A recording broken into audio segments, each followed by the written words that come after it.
ভেদাইলতাৰো আছে বিভিন্ন বনৌষধি গুণ। আমি আগৰ পৰা শুনি আহিছোঁ ভেদাইলতাৰ পৰা আমাৰ পেটৰ অসুখ দূৰ হয়। এতিয়া আমি জানিব পাৰিছোঁ যে ভেদাইলতাৰ পৰা আমাৰ এলাৰ্জি নাশ কৰিব পাৰোঁ।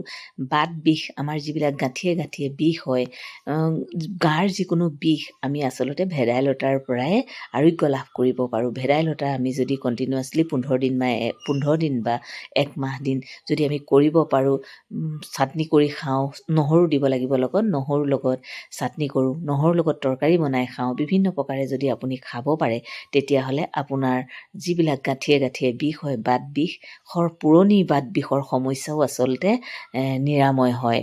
আপোনাৰ যিকোনো বিষ, গাৰ যিকোনো বিষৰ সমস্যা আপোনাৰ নিৰাময় হয়। আপোনাৰ বিষ নাশ কৰিব পাৰে, পেটৰ অসুখ নাশ কৰিব পাৰে, আপোনাৰ এলাৰ্জিও নাশ কৰিব পাৰে। ভেদাইলতাত বিভিন্ন বনৌষধি গুণ আছে। আমি মাত্ৰ ইয়াৰ কিছু নিয়ম জানিলেই হ'ল, আৰু কেনেকৈ খাব লাগিব, কি ধৰণে খাব লাগিব, সেইবোৰ প্ৰশ্ন কৰি নাথাকি আপোনালোকে মাত্ৰ কণ্টিনিউৱাছলি নিয়ম অনুযায়ী কৰি যাওক। নিশ্চয়